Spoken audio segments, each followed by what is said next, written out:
I have the pleasure of knowing Steve Frazee. I met him a while ago, and one of the things that really impressed me right away was how astute he is.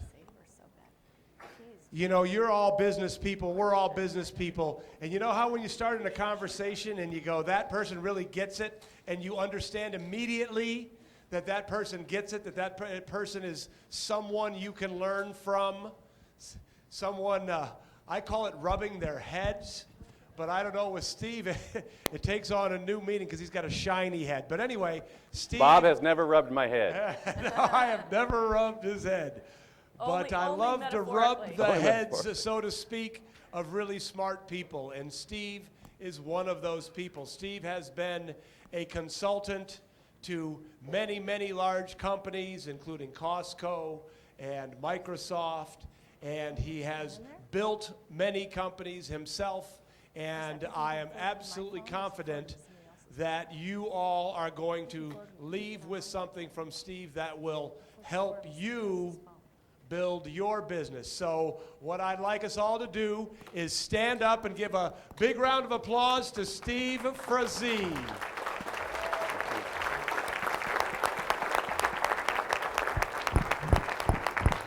Thank you, Bob.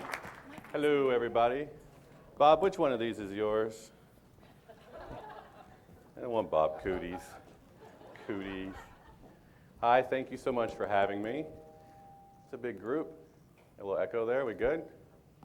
All right, how you doing today? Good? Pumped up, learning some stuff, making your business go, go, go, go, go. As Bob said, I've been in business for a while. I've done a lot of consulting for some large corporations, Costco, Microsoft, Sprint, MCI, and what happened to them was not my fault. And my background is in retail point of sale systems. So who here has a retail point of sale system? Everybody. Who takes credit cards? Everybody. Excellent.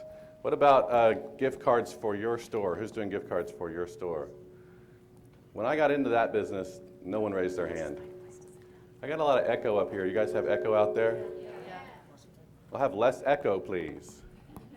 Thank you for all the extra echo, but we would like less echo, please. When I got into the customer loyalty business, I got into it from the credit card processing business, and the idea was how to keep track of customers electronically. And so there were a couple of people I talked to earlier about that. I wrote a variety of articles. Can you hear me now? Can you hear me now? Can you hear me now? Good. On that. And then we got into the prepaid phone card business. Who here sells prepaid phone cards or prepaid anything in their stores? A couple folks? So the company I built originally was one of the forerunners in developing the technology for selling prepaid. I have the hardest time with this. Prepaid products in retail. Too many P's all in a row. And we actually did the work in Costco. So if you went into Costco to get a package of MCI phone cards, we automated the transaction to turn all those cards in retail. So that's what we did. I was a technology guy. And then I left that business and began consulting, helping companies, both large and small, really sort out where they are and where they're trying to get. And so most of my work, I show up now with the term chief strategist. Chief strategist for a variety of companies, including one that I'm running now. And so I'm going to share some of the stuff I've learned over the last 15, 20 years with you, and we'll see if it can help your business. And this will be a dialogue. So as I go through this, if I say anything that's confusing or anything you want to know more about, raise your hand. We have mic runners, I hear, that are going to come bring the mic to you, and we'll have a dialogue, which will make it more fun. We good to go? All right. The secret to building a better business.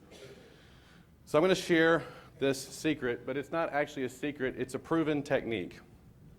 And the language I'm going to use is language that I've used for the last couple of years with people when I talk to them, and it seems to resonate. There's a variety of books out there that might use different language. So if we have any confusion around that, please ask.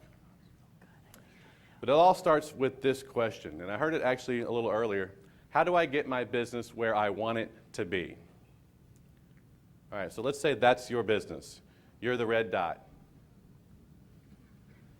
And that's where you want your business to be. What is the quickest way to get from the red dot to the green dot? Straight line. But there's something that you did not know. There's a giant chasm between you and the green dot. So now what do you need? Correct, you need a bridge. So that simple example tells you you have to know where you are in your business.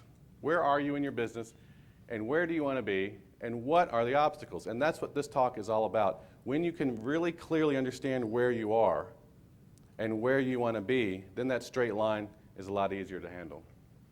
All right, so here's the answers. I'll just give them to you up front. If this is enough, you guys can leave. I'll just talk to a few extra people. How do I get my business where I want it to be? The answers are, know the 5 stages of business. And that's really what we're going to cover a lot of today. What are the 5 stages of business? Recognize what stage you're in and make stage-appropriate decisions. And there you go. They're the 5 stages of business. So as I go through this talk, I'd like to get some feedback from you about where each of you are. Start building stability, growth, and wealth. Where are you? Don't you just love this guy? I saw this picture, and a big part of what I do now is I do work that makes people happy. I like making people happy. I decided at one point in my life, but I want to get up every day and try to make people happy. I saw this little guy, and he made me happy. So I thought, I'm going to show him to you. But it also gets us into the beginning of starting a business. So before you have one, how many people have one of these? Or have brought one of these into the world, or have been a part of that in some way? Yes, all right. So you know before you actually get one of these, there's something else that has to happen. That part. And that's awesome. Seriously, there's some good stuff that happens there, because at that stage, you have excitement and passion and energy and fun and enthusiasm. I hope you did. And that really is the beginning of the business. When we begin, what we're going to go through is each of these stages so you can separate them in your mind. And so when we start a business, the conception stage is one of the most fun stages in the business. Can you guys see past my bald head back here?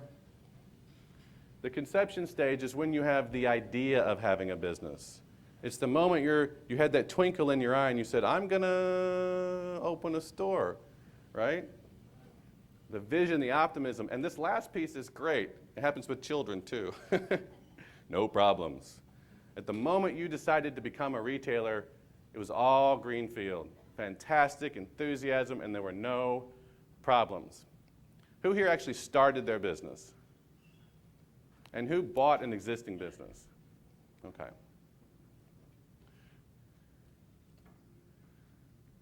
Conception leads to inception.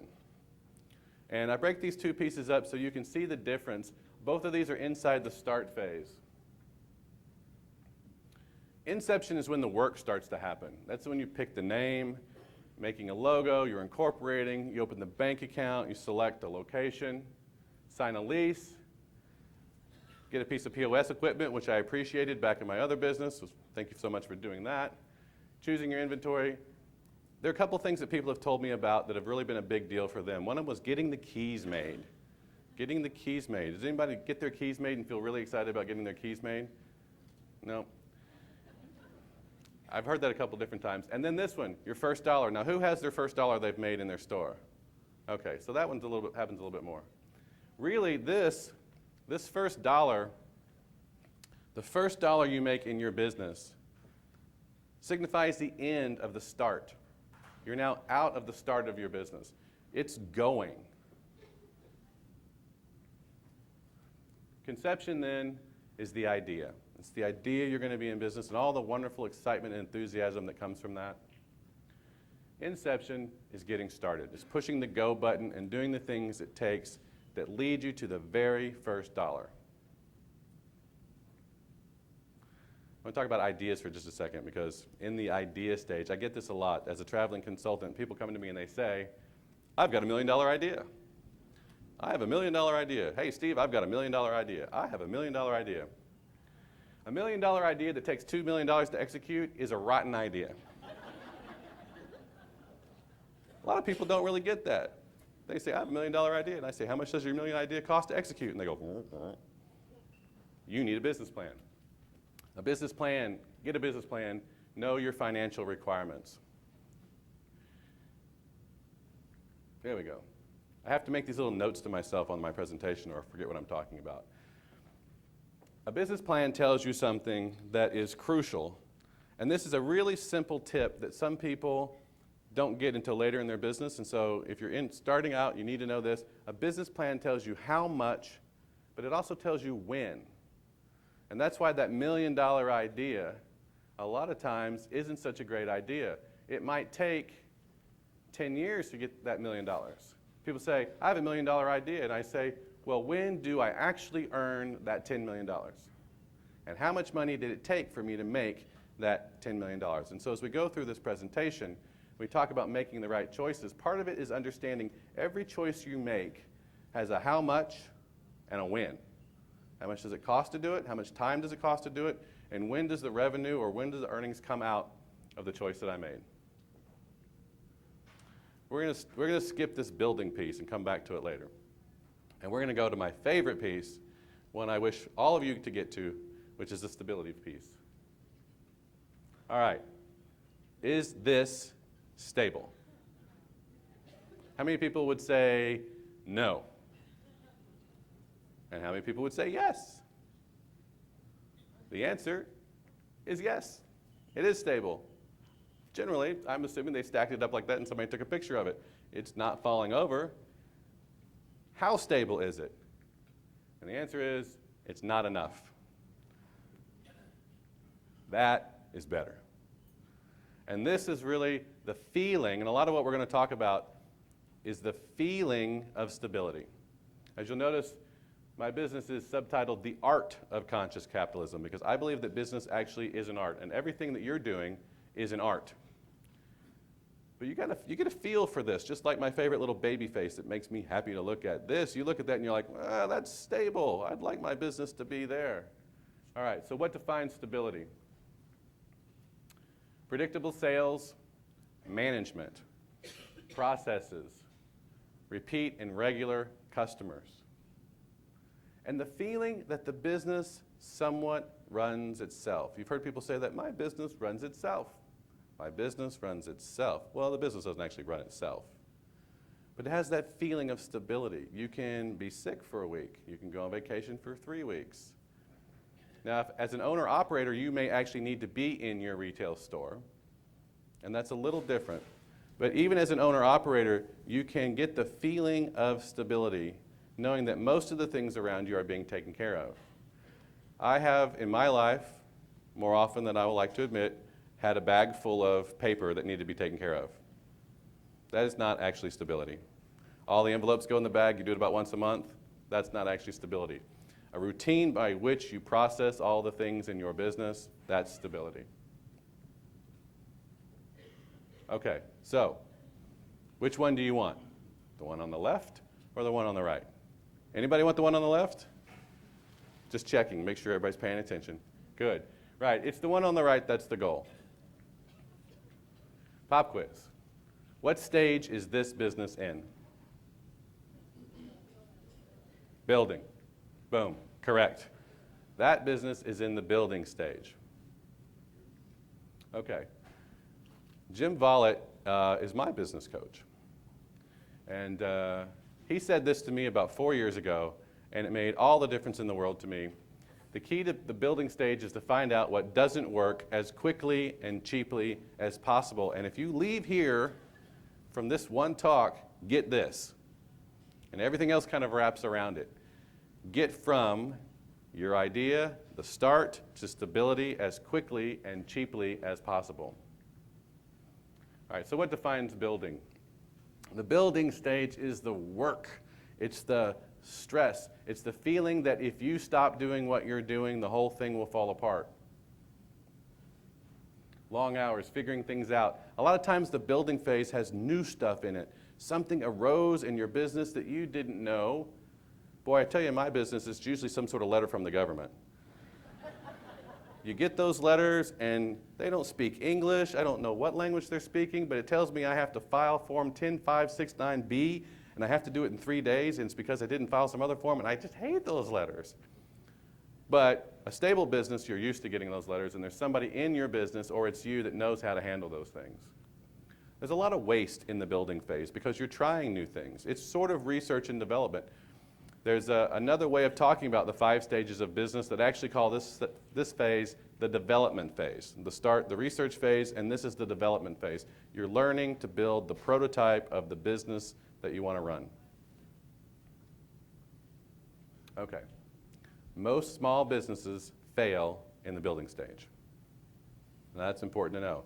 So, you want to keep your business afloat, you want to get to that place where you want to be, again, get out of the building stage and get to the stability stage.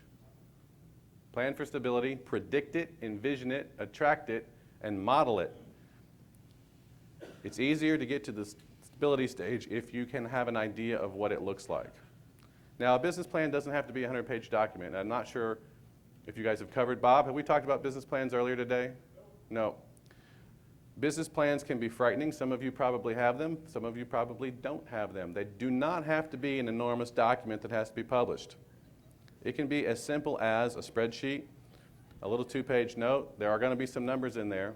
But really, I would suggest if you don't have a business plan, one place that you start is that you just sit down with pen and paper and you write down a few bullet points that defines how you feel when your business gets to where you want it to be. And be very precise. This is what I want my business to feel like when it's stable. And the reason is when you walk in the door to do your work every day, you realize what your goal is.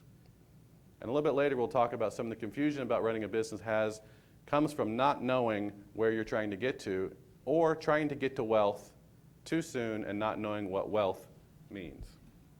All right, so that's a little depressing, so that makes you feel better. It does, doesn't it?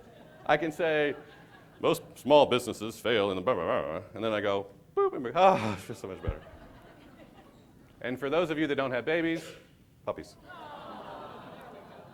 Baby, puppy, baby, puppy. It's awesome. Scientific research has proven babies and puppies make people happy. All right, I like to make people happy. Come on, you're happier, right? Check that box. What'd you do today, Steve? Made some people happy, showed them pictures of babies and puppies. All right, baby, puppy. Let's move on. Growth. The growth stage of the business comes after stability. And I like that symbol. I picked pictures that I thought represented each one of the phases somewhat energetically, the feeling that you get. Those rocks stacked on top of each other is a solid feeling, and that is what you're shooting for in stability. Growth is all about this. Boom! Let's see where it goes. Pop quiz. How do you know you're ready for growth? How do you know you're ready for growth? Anybody? A little bit louder? Always ready for growth. Yes! That was a great answer. When you're stable. You are ready for growth when you are rested, ready, and strong. Now, remember the building phase has a lot of stuff in it, and you're working hard, and if you don't do your thing the next day, it's not going to get done. And sometimes that building phase, depending on your business, can last years. The distance from start to stability can last years. There's nothing wrong with that, and it's not a judgment on you or your business. Some business, it just takes that long.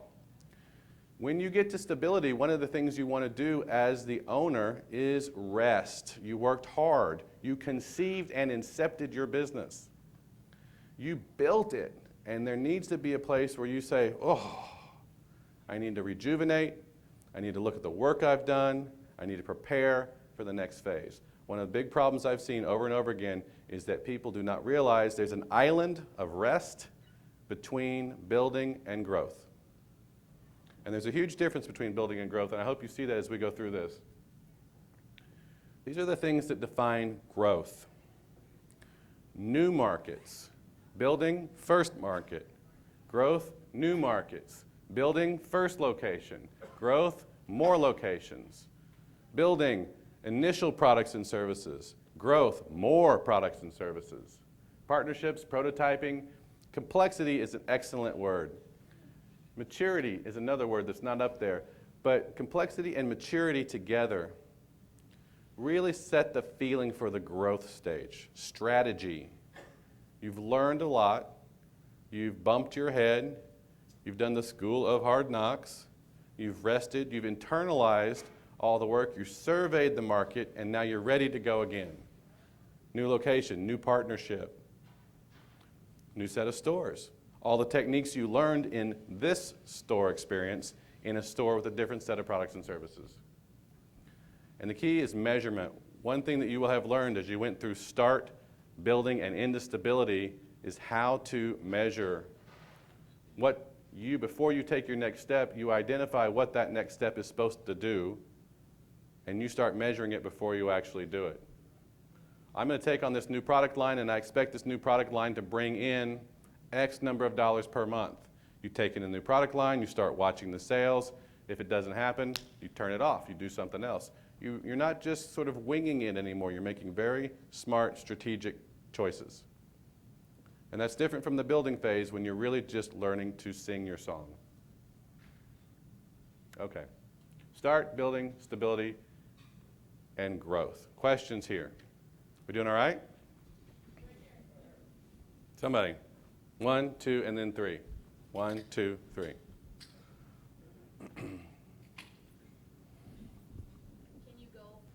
Can you go from one stage and kind of move back and go forward? Excellent question. And the answer to that is yes. You can, it's tricky and we get a little bit. Right, but repeat the question. Can you go from one stage to another or skip a stage or move around? Correct? And the answer to that question is yes. Part of it is if you're not clear about where you are, you can accidentally, number one, start trying to get to a different stage. And what happens a lot, especially with new owners, is they try to go from start to the wealth piece that we haven't even covered. And they miss all the really important stuff in the middle, and then they say, why is my business doing like it's doing? And you say, well, you missed this middle piece. You don't, it's not actually that you have to go start building growth, stability, wealth. But you do have to go start building stability. Now, if you can skip building and go right to stability, that's awesome. And if you have the opportunity to purchase a store or purchase a business, part of what you're assessing in your purchasing is what stage is that business in? Are you purchasing a business that's in the startup stage? Are you purchasing a business that is in the building stage? If you're purchasing a business in the building stage, it better be less expensive than that same business is going to be valued at in the stability stage. Does that make sense? Because you're now able to look at that and go, oh, if that cog falls off that machine, the whole thing falls apart. It's in the building stage. I'm going to have to bring a lot of my investment and my time and my resource to make that thing work. There's a piece I'll come to later about fear and circling back, but it's an excellent question, and yes, and we'll touch on it some more. Next question back here.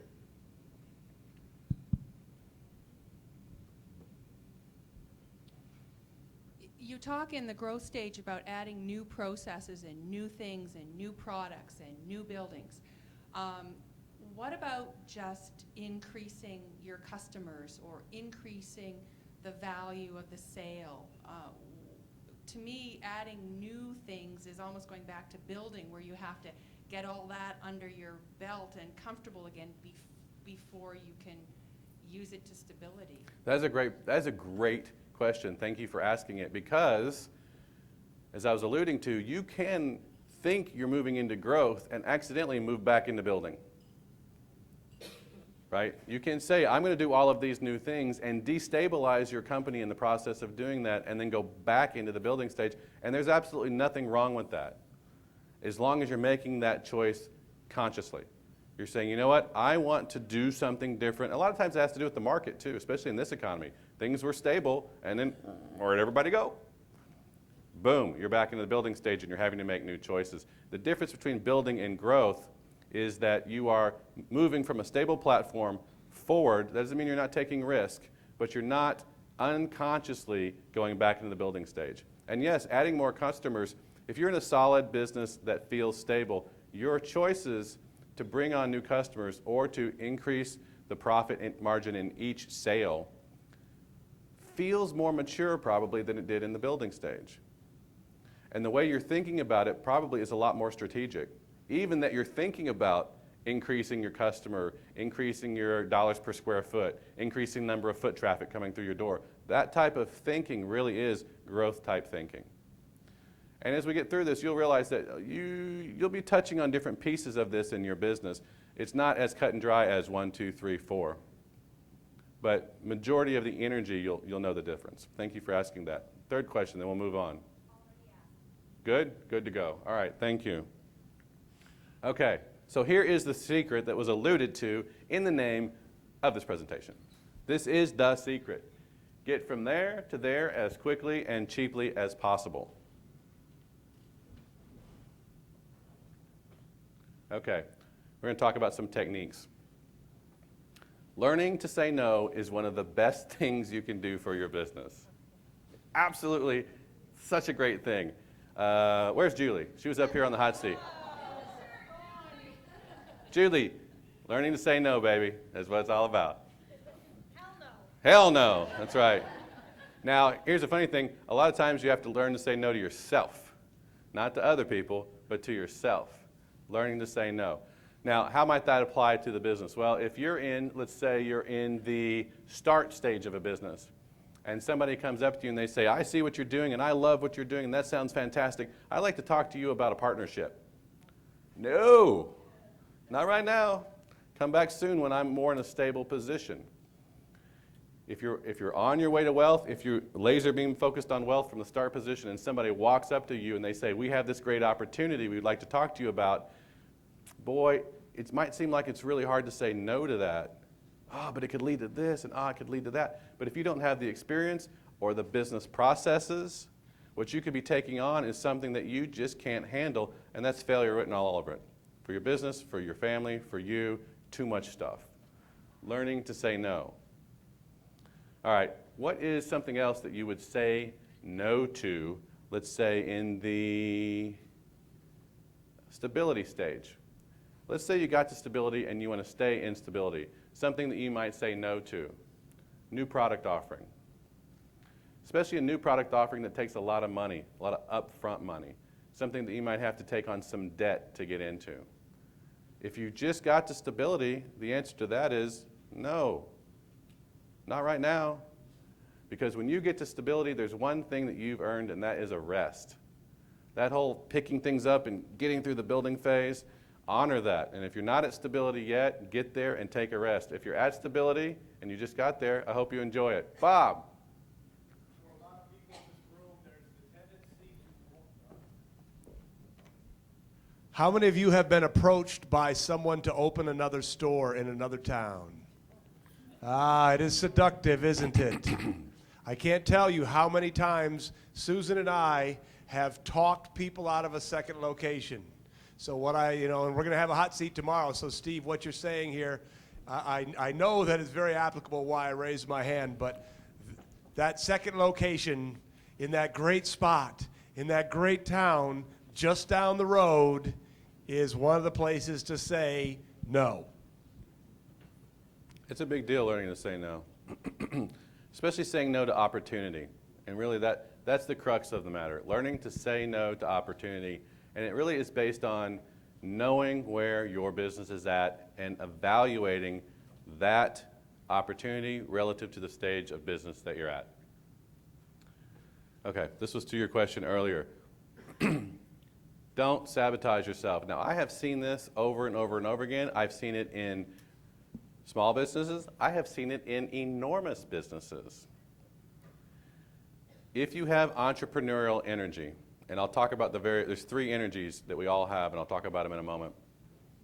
But if you have entrepreneurial energy, if you like to innovate, if you're an idea person, if you have things coming to you all the time, boom, boom, boom, boom, boom, you may have an unconscious fear of stability or an unconscious fear of boredom.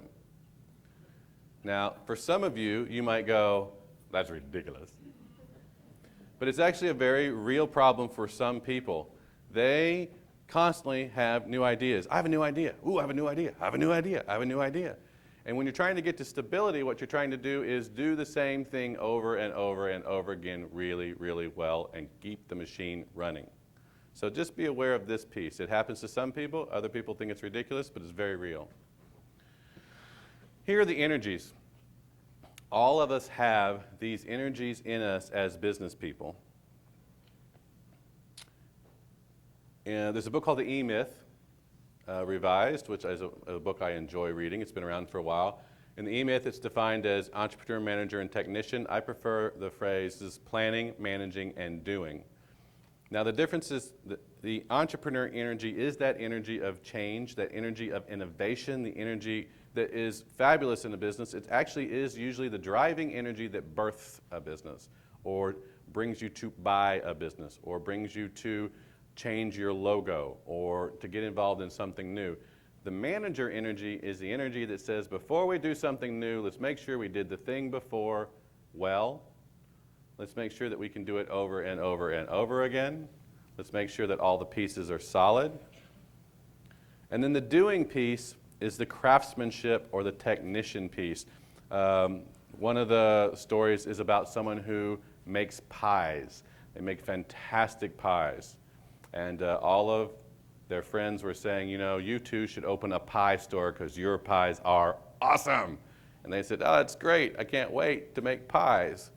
And then suddenly they find themselves in a pie store and realizing that they don't just make pies, which is what the technician does. Technicians make great pies.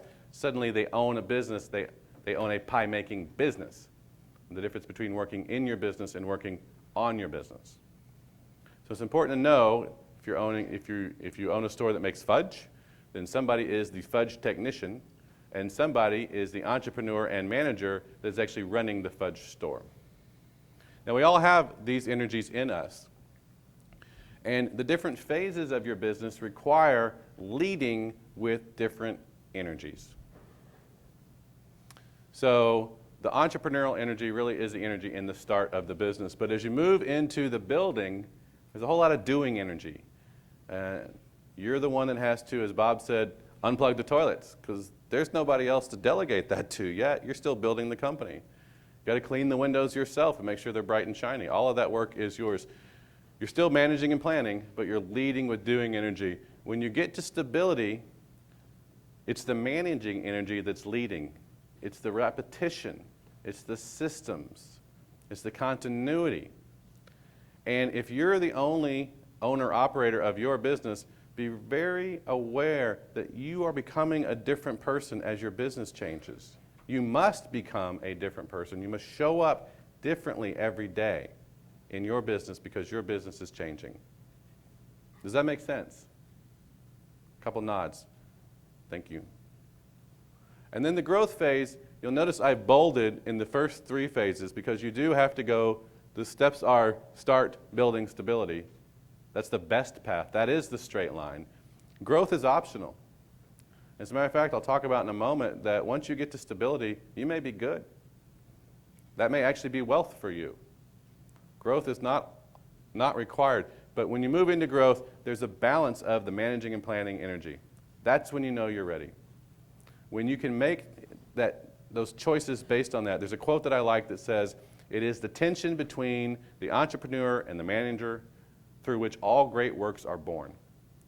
The manager is going forward. The entrepreneur is going forward. The manager is looking backward, and there's this tension that really starts to slow things down and bring things into balance. Okay, develop an idea management system. Who here has a lot of entrepreneurial energy? Let me just see how many entrepreneurs I have. Who feels like they're more manager energy? Okay, there's usually a lot more, when you talk to founders and business operators, there's usually more entrepreneurial energy, which means you need one of these. You need an idea management system. You need to know how to deal with your ideas. And the first step in your idea, there's 4 steps, and I'll cover all 4 of them. The very first step in your idea management system is to honor your ideas because you're creative, you're wonderful, and the stuff that comes out of your head is awesome. That doesn't mean you have to do anything with it. Don't get confused.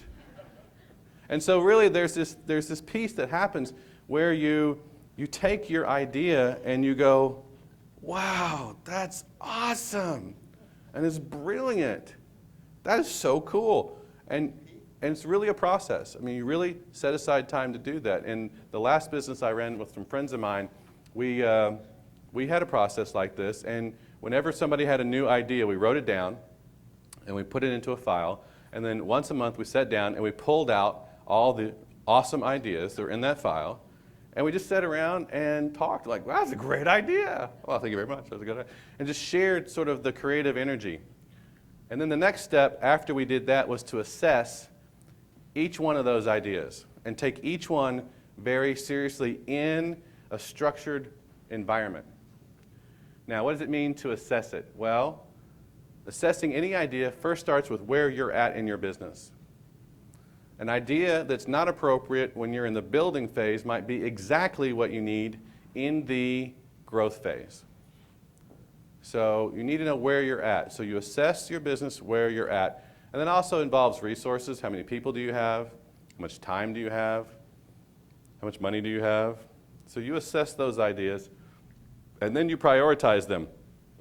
We actually had, in the last business I was running with those guys, which is a technology business, we had a priority list that had over 300 ideas on it.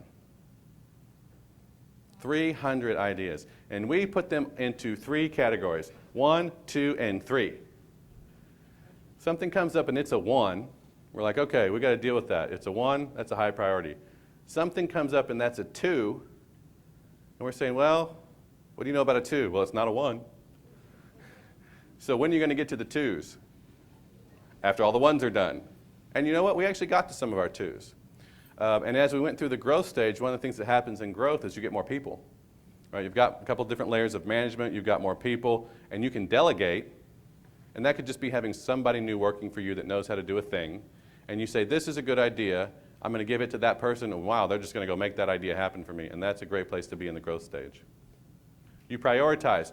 The nice thing about prioritizing is that you can go back through your priority list as you shift stages and move things around. But you've captured everything. Oh, 3. When do you do the 3s? Never. You never do the 3s. I never do 3s.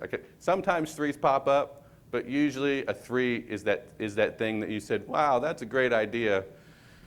It's a 3. So you honor it and you put it in the priority list, but you know you're really never going to do it. And that's the last piece, is execute and ignore.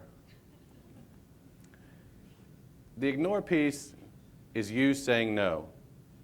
The ignore piece is saying, that's a great idea, it was brilliant, we're all geniuses, but it's not appropriate for where we're at.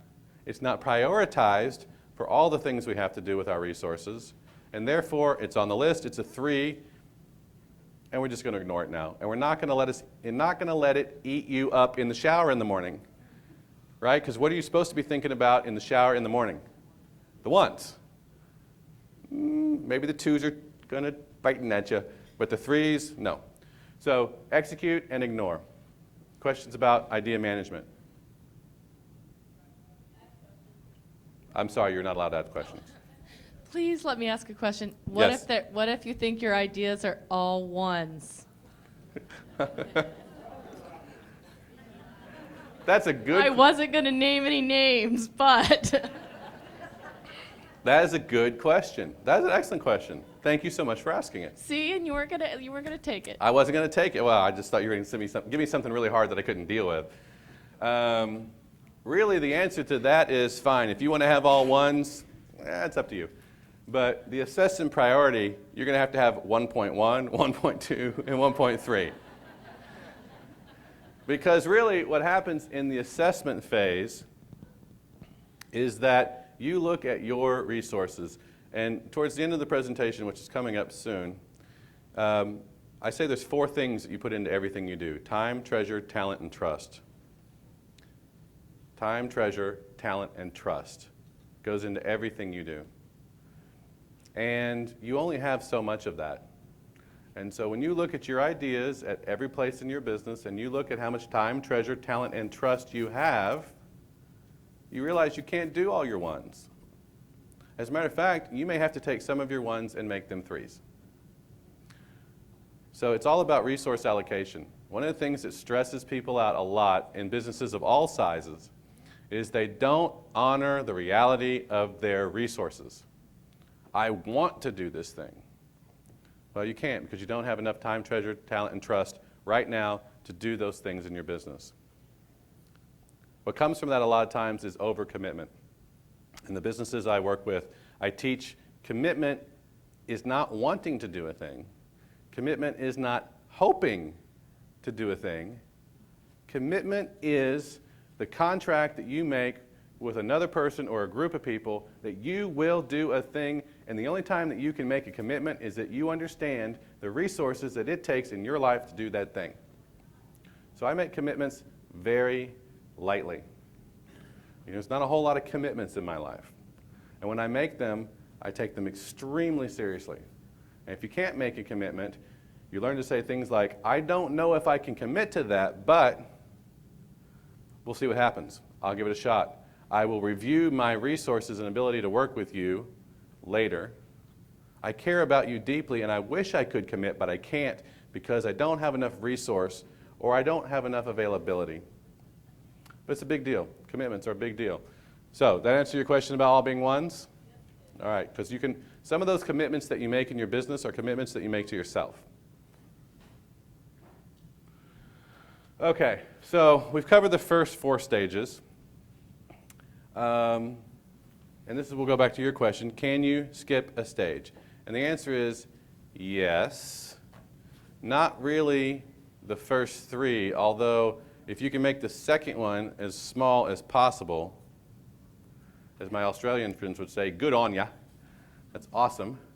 Can you go back? Yes, you can go back.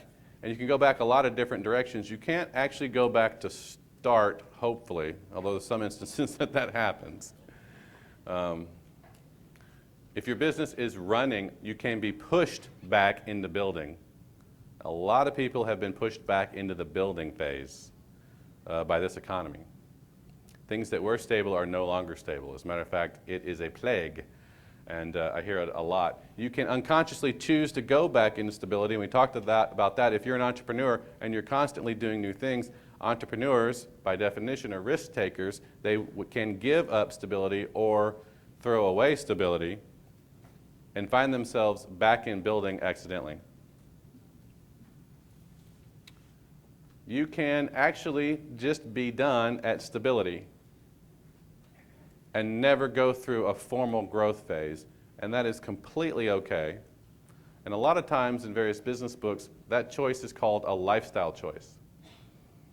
I've reached stability, my thing is kind of operating, I'm having a nice time, I've got good people working for me, I'm making reasonable money, but some of my friends in the money world would say I'm making enough money to do the things I want to do and have the lifestyle that I want, and therefore I'm not willing to risk this. My risk was getting from start through building to get to stability, and stability is where I need to be. So there's no growth, and in that sense, wealth is stability. More questions on moving around in the stages? We good? Bob, how am I doing on time?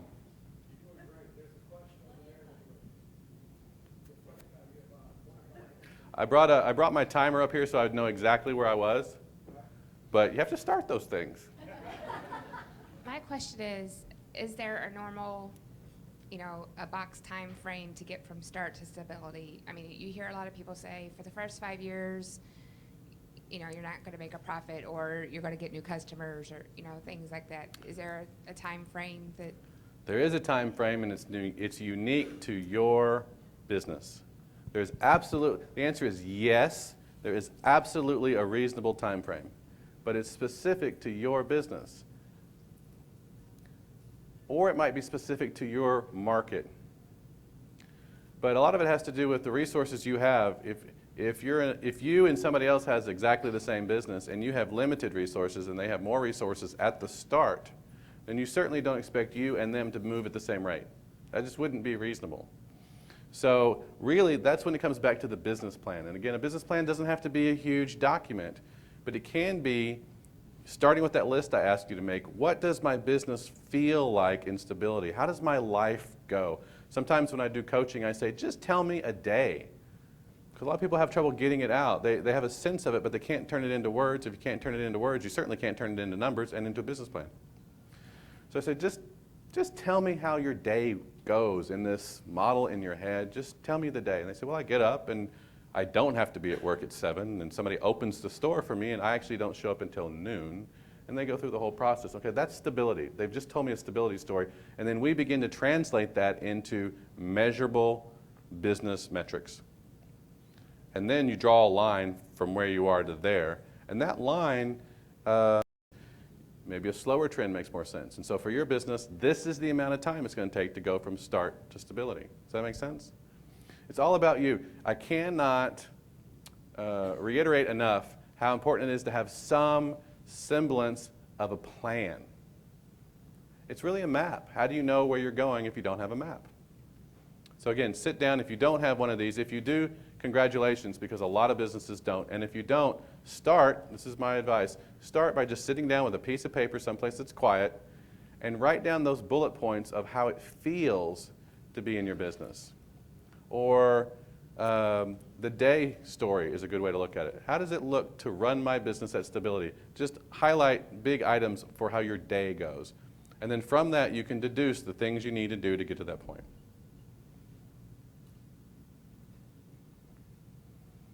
Any other questions?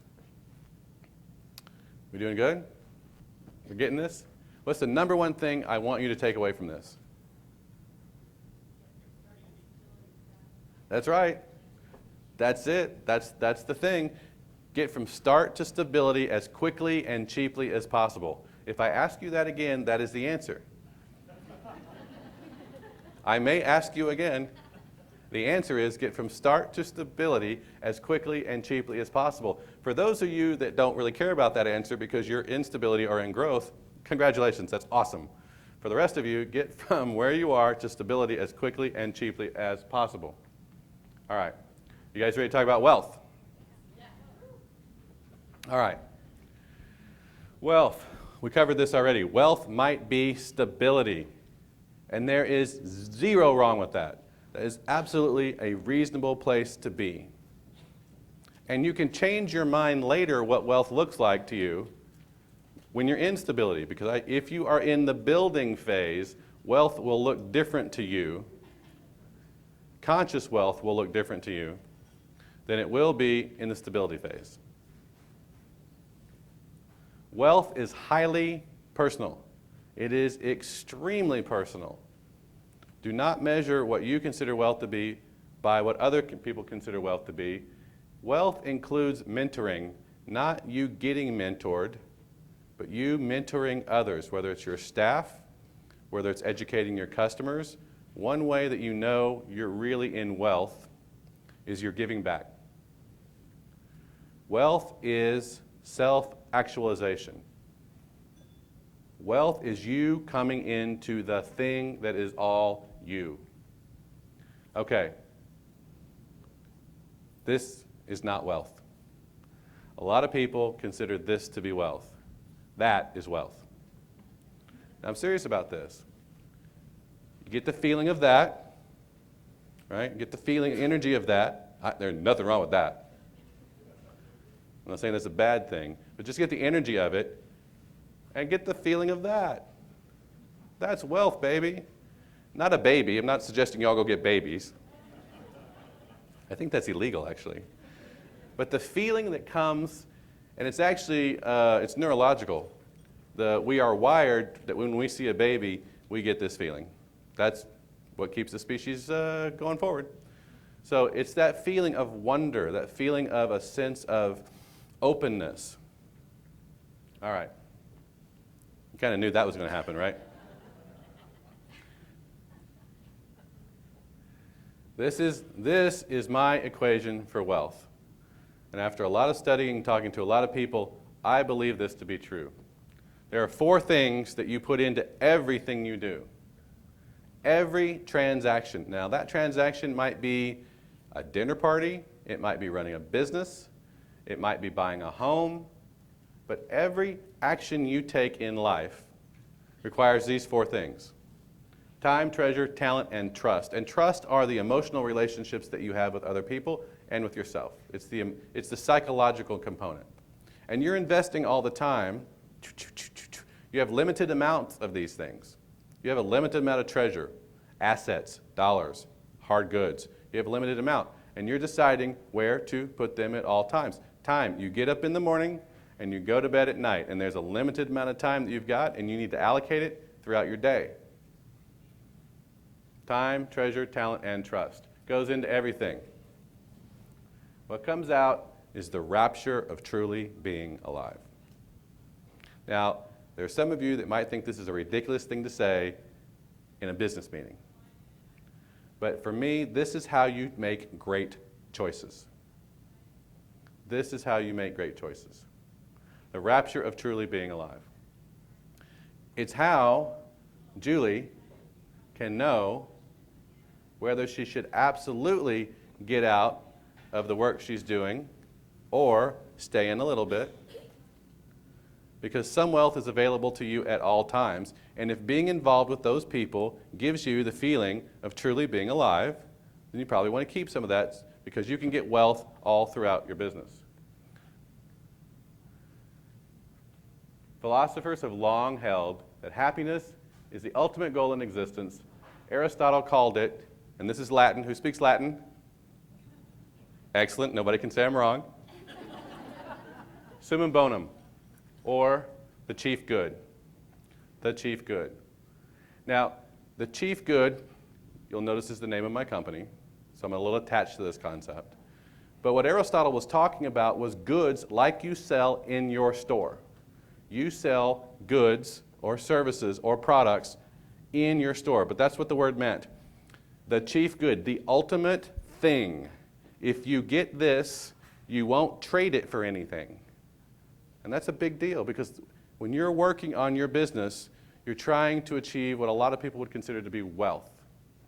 But what you're really, I propose, looking for are the things that give you the rapture of truly being alive, and business is a beautiful vehicle for that. It is the ultimate vehicle for that. And business touches all of us. Everything you see, my clothes, this, that, we're all produced and delivered by a business. And if all of those businesses are generating the chief good and not just goods, the world's a better place. That's my opinion. So wealth to me is the place in your business, past stability, maybe in growth, where you're looking at everything that's coming out of your business, including financial remuneration, your dollars, and you feel like you're there. You have the rapture of truly being alive. So we wish you wealth. Thank you.